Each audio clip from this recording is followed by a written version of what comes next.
Salut à tous, c'est Eddy. Alors aujourd'hui, on se retrouve sur Luminar Flex. Je vous rappelle que ce tuto peut être aussi utilisé sur Luminar 3, car Luminar Flex et Luminar 3 ont tous les deux les mêmes fonctions, mis à part que bien sûr Luminar 3 a la bibliothèque en plus. Donc ici nous allons travailler sur une photo de Pov Guara. Vous pouvez constater ici qu'il y a une bonne nuée de nuages, donc il y a un bon potentiel sur cette photo. Et nous avons ici au niveau des ombres quelque chose de très bon aussi, très positif au niveau du développement. Alors nous allons sans tarder revenir ici et fermer l'espace de travail. Et nous allons bien entendu mettre le développement RAW pour commencer. Nous allons faire nos corrections d'objectifs, enlever les aberrations chromatiques s'il y a et supprimer les franges également. Donc au niveau de l'ajustement, ici on a le luminaire par défaut. Je vous ai toujours dit de prendre le niveau le plus plat pour la simple et bonne raison que ça vous donne un peu plus de sécurité au niveau de la post-production. Et si vous voulez vraiment aller plus loin, eh ben, vous mettez en plat directement là, ici, voilà. On peut récupérer déjà encore plus de données. Et cela, regardez au niveau de l'exposition, si je vais booster mon curseur d'exposition à aller ici, voilà. Vous voyez que déjà là, on est sur quelque chose de pas mal. Voilà. Donc ici, ce que je vous conseille aussi, c'est de prendre l'accent par intelligence artificielle et de regarder comment il interagit sur votre image. Déjà comme ça, regarde à plus de la moitié. Bon, vous voyez, c'est pas trop mal. Avant, après, il nous a dégagé pas mal de données ici au niveau de vos ombres. Au niveau de votre lumière, bon, bah, il a travaillé dessus. Si on ajoute à cela l'embellisseur de ciel, boum, vous avez ça là-dessus qui est fait. Vous regardez, ouais, c'est pas trop mal. Faut pas aller trop loin non plus parce qu'à 43, vous voyez, ça commence à faire quelques trucs là, c'est normal puisqu'on a interagi directement avec l'accent par intelligence artificielle. Donc ces deux trucs là, ça c'est un petit peu pour moi l'accent amélioré par intelligence artificielle plus l'embellisseur de ciel, deux indicateurs en fait, parce que bon, on voit aussi par rapport à notre histogramme qui est juste ici.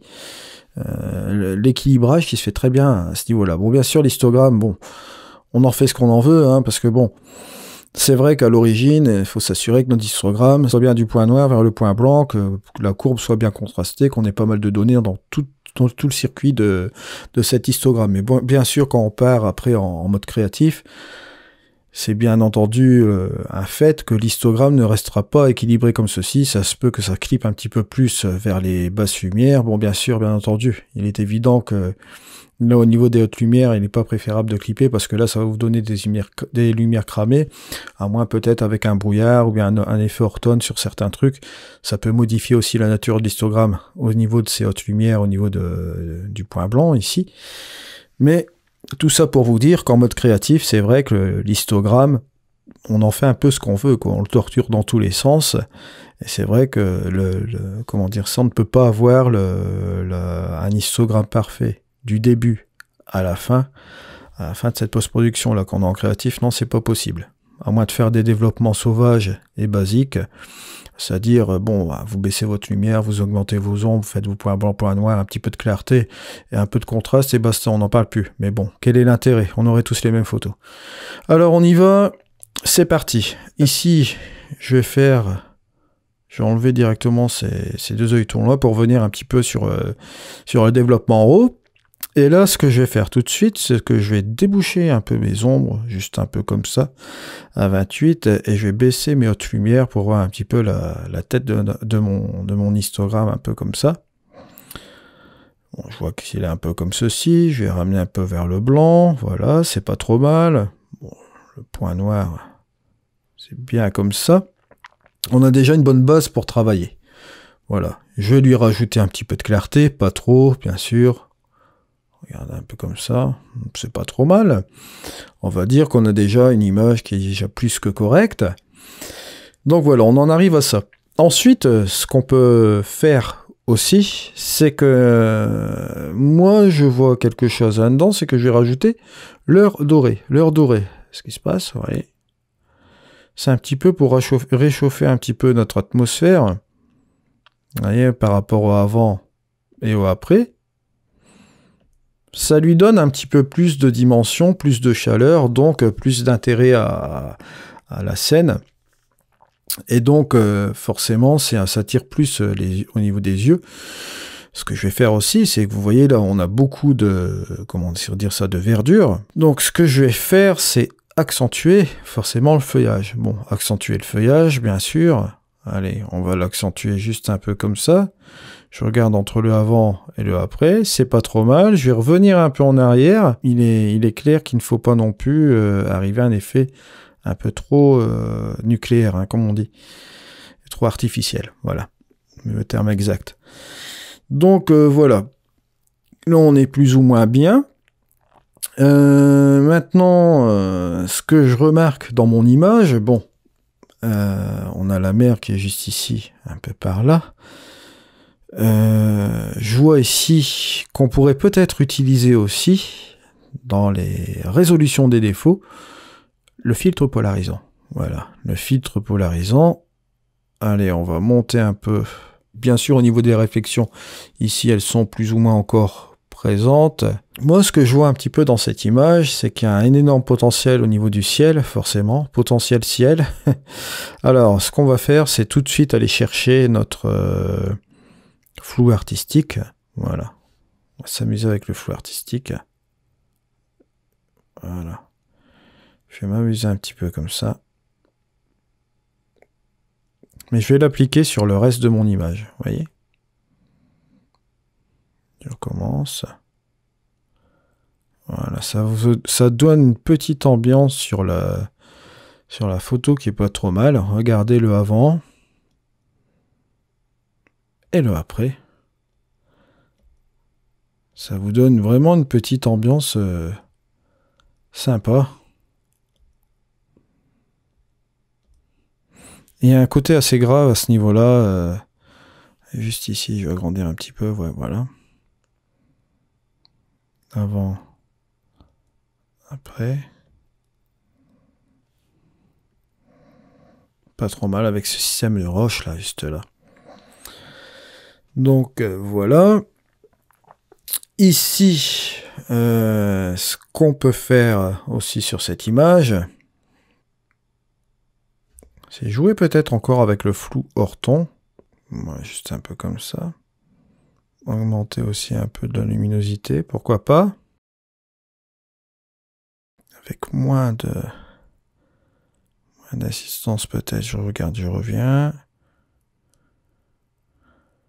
Ce qui n'est pas trop mal.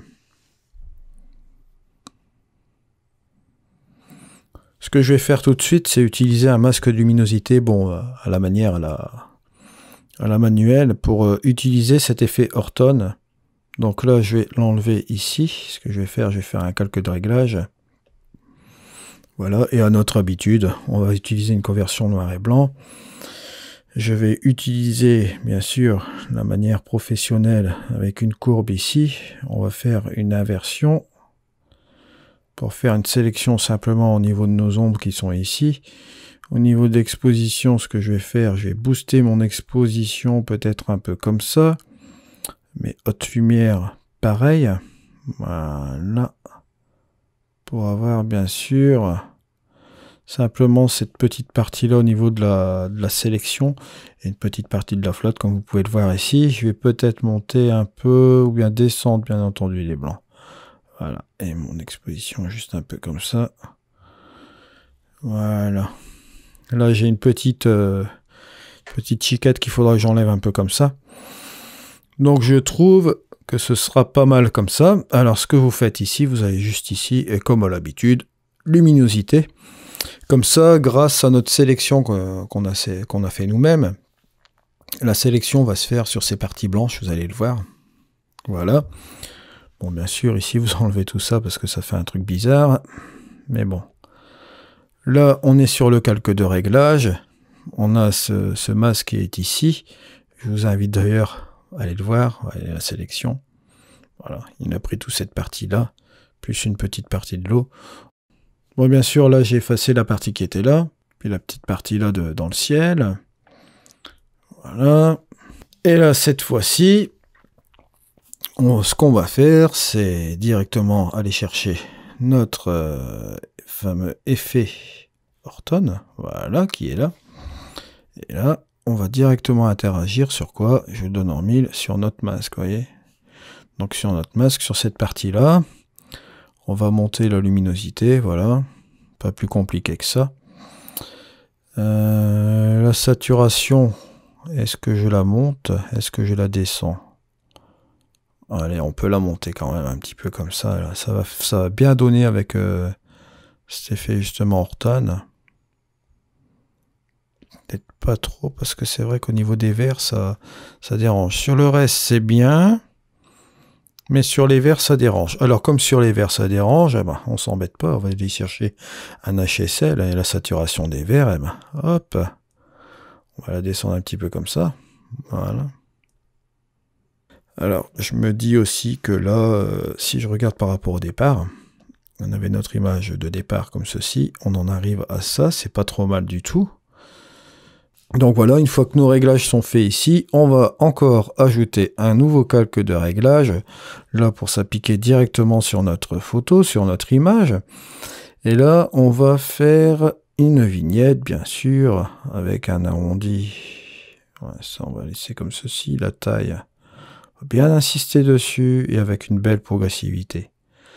Voilà, maintenant, ce qu'on va faire, c'est définir le centre, bien sûr. Moi, je pense que là, on serait pas mal du tout. Ou plutôt, voilà, là serait pas mal aussi. Je regarde cela, définir le centre. Là, c'est pas mal. Là, c'est pas mal, parce qu'on a un petit peu cette petite, ce petit écart lumineux qui est juste ici. On a la petite... je trouve ça vraiment joli. Regardez, là, par rapport au avant et au après. Donc, avant, après, ça nous donne vraiment un truc pas trop mal, là, comme ça. Et ce que j'aurais même envie de faire, c'est vraiment couper peut-être encore en 16 neuvième, ouais. Alors là, il s'agit d'utiliser l'outil recadré, bien sûr. Et là, on va regarder si ça va marcher. 16 neuvième. Bon, allez.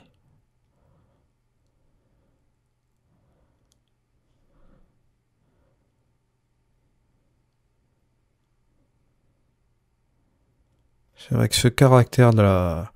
On va insister sur le caractère du nuage ici, avec 2 points de force qui seront là.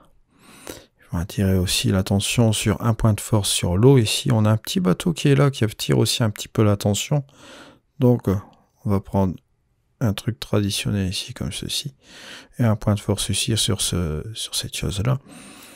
Et vous de la compo, vous l'aurez bien douté, hein, vous avez une ligne directrice qui est ici, qui part de là, et qui repart ici. C'est pas trop mal. Donc, ça nous emmène vraiment dans une profondeur d'image. Ça marche comme ça. Je fais terminer. Voilà donc l'image.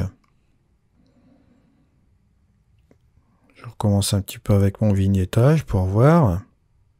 Je vais peut-être diminuer la vignette. Bien simplement remettre à moins 52, mais accentuer avec une lumière interne, bien sûr. Je pense que le centre, je vais peut-être le définir plus ici.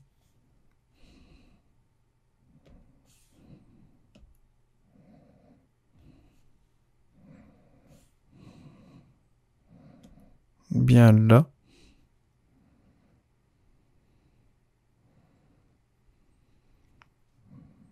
Pas trop mal comme ça. Voilà, donc, je vais revenir encore sur ma vignette parce que je ne suis pas encore tout à fait satisfait. Voilà.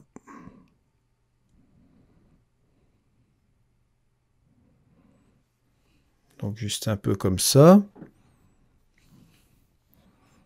Peut-être revenir sur un centre qui va repasser par ici. Voilà, ce sera pas trop mal comme ça.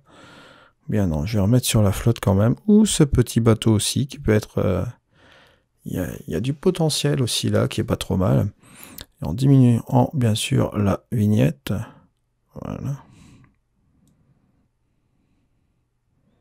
Je pense que c'est plus intéressant de venir aussi là. Il y a deux solutions. Soit je pars sur ce petit bateau, j'accentue sur ce côté lumineux, puis un petit côté brumeux, là, justement, ici, avec l'effet qu'on avait mis Horton. Ou je fais la définition du centre, mais simplement ici. Voilà. Ça me dérange quand même au niveau des nuages. Donc, si je définis là, peut-être un petit peu mieux, ouais, de définir plutôt justement ici, sur cette pierre-là. Un petit peu plus vers le haut, peut-être. Voilà, là, c'est un petit peu plus équilibré, je vais dire, au niveau de la vignette. Si je l'enlève, regardez. Voilà, on a ça, et si je la remets, je l'enlève, je la remets. Donc voilà, je trouve ça assez sympa. Et si je fais le avant et le après, ouais, forcément, on a quelque chose de bien. On a recolorisé un petit peu cette image. Et voici, on en arrive donc à notre image finale.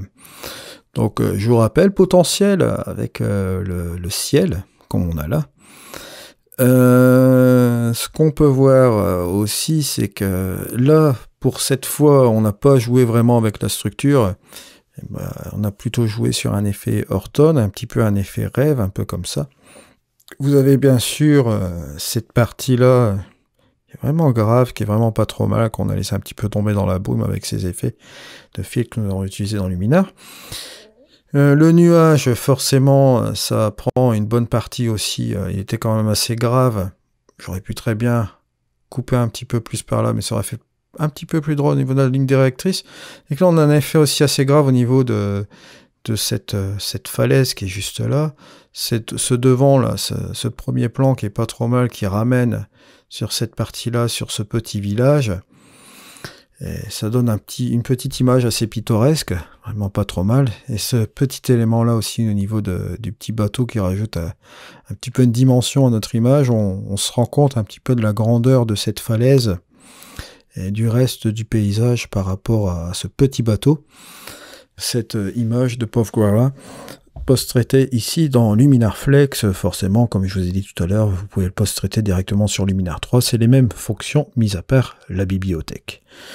Donc voilà, c'est la fin de ce tuto. Je vous rappelle bien sûr que Luminar 4 est disponible en précommande. Je vous invite donc à le précommander via mon lien affilié. Merci par avance. Je suis en train de préparer une formation complète Luminar 4 qui sera gratuite. On se dit à la prochaine. Allez, au revoir.